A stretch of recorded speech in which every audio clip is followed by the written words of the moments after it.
नमस्कार मित्रांनो, आज आपण धनुराशीचं वार्षिक भविष्य 2024 पाहणार आहोत।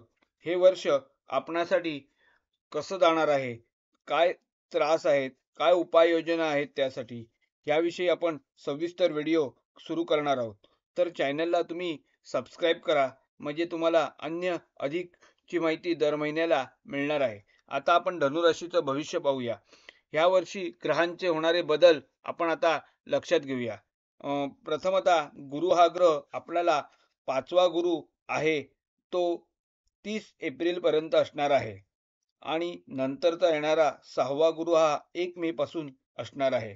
तसंच बघायचं झालं तर शनी हा ग्रह आपणासाठी 3रा असणार आहे आणि राहू हा ग्रह 4था असून केतू हा ग्रह दशम स्थानात आपल्या असणार आहे।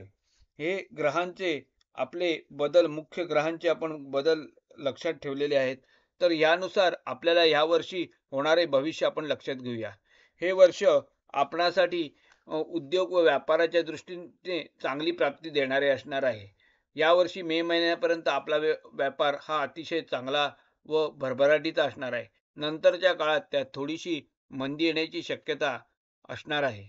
नोकरी करणाऱ्यांसाठी धनुराशीच्या हे वर्ष आपल्या नोकरीच्या बाबतीत वरिष्ठांकडून थोडीशी मर्जी संपादन करायची आहे व एखाद्या वेळी मे महिन्यानंतर अपमानाचे प्रसंग येतील त्यावेळी आपण शांत राहायचं आहे व त्यापासून वाद होणार नाही याकडे लक्ष द्यायचं आहे व नोकरीत आपल्याला मध्यम फलदायी हे वर्ष असणार आहे। संततीच्या बाबतीत धनुराशीच्या लोकांना मुलांच्या आरोग्य बिघडवणार असणार आहे, त्यामुळे त्याकडे नीट लक्ष द्यायचं आहे। योग्य वेळी डॉक्टरांचा सल्ला घ्यायचा आहे, कारण आपण त्या दृष्टीने नीट लक्ष घरात असायला हवं आहे। धनुराशीच्या व्यक्तींच्या ग्रहसौख्याच्या बाबतीत कौटुंबिक सौख्याच्या व ग्रहसौख्याच्या दृष्टीने मे महिन्यापर्यंत अत्यंत चांगला असणार आहे व नंतरच्या काळात थोडेसे मतभेद येण्याची शक्यता आहे।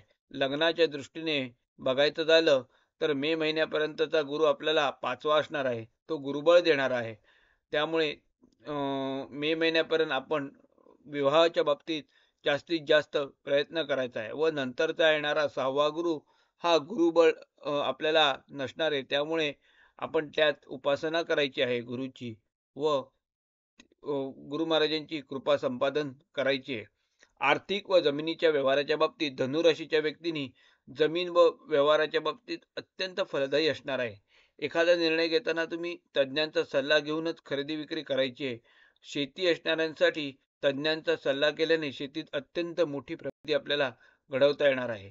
आर्थिक बाबतीत यावर्षी आपल्याला गेल्या वर्षीच्या तुलनेने चांगले बदल झालेले दिसून येणार आहेत।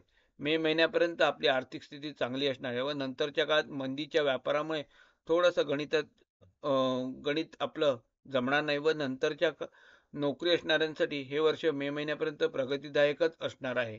एखादी इन्क्रीमेंट सुद्धा आपल्याला मे महिन्यापर्यंत मिळू शकते। एकंदरीतच आर्थिक जमीन व्यवहाराच्या बाबतीत हे वर्ष फलदायीच असणार आहे। विद्यार्थी असणाऱ्यांसाठी धनुराशीच्या आपल्या अभ्यासाकडे प्रगती घडवणार आहे।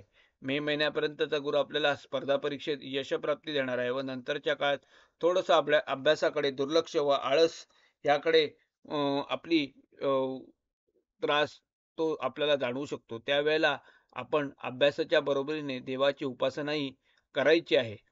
आरोग्याच्या दृष्टीने धनुराशीच्या व्यक्तींनी मात्र हे वर्ष आपल्याला थोडेसे आरोग्याच्या बाबतीत काळजी करणार आहे। मे महिन्यानंतरचा येणारा 6वा गुरु आपल्याला आरोग्याच्या तक्रारी करणारा आहे, त्यावेळी वैद्यकीय सल्ला घेणे उचित ठरू शकते। 6वा गुरु आरोग्यातल्या सतत आजारपण किंवा मानसिक ताणतणाव निर्माण होऊ शकतो, त्यावेळी योग्य वेळी डॉक्टरांचा सल्ला घ्यायचा आहे व उपासनाही करायची आहे। हे एकंदरीत आपल्याला धनुराशीला हे वर्ष आरोग्याच्या दृष्टीने मे महिन्यानंतर जरा त्रासाचं आहे व शनी हा ग्रह आपल्या 3य स्थानात असल्यामुळे मानसिक स्थिरता व आत्मविश्वास वाढू शकतो आपला आणि एकंदरीत आपल्याला हे वर्ष हे संमिश्र फलदायी असणार आहे। त्यामुळे आपण या वर्षी आपल्याला काही अन्य बाबतीत त्रास होत असतील तर त्या दृष्टीने आपल्याला काय उपाययोजना करता येईल हे राशीनुसार आपणाला सांगत आहे. योग्य वेळी आपण तज्ञांचा म्हणजे पत्रिका बघून आपण सल्ला घ्यायचा आहे. पत्रिकेनुसार ग्रहांच्या स्थितीनुसार आपल्याला त्या ग्रहांमध्ये काय उपाययोजना करता येईल याबाबतीत तज्ञांचा सल्ला घ्यायचा आहे.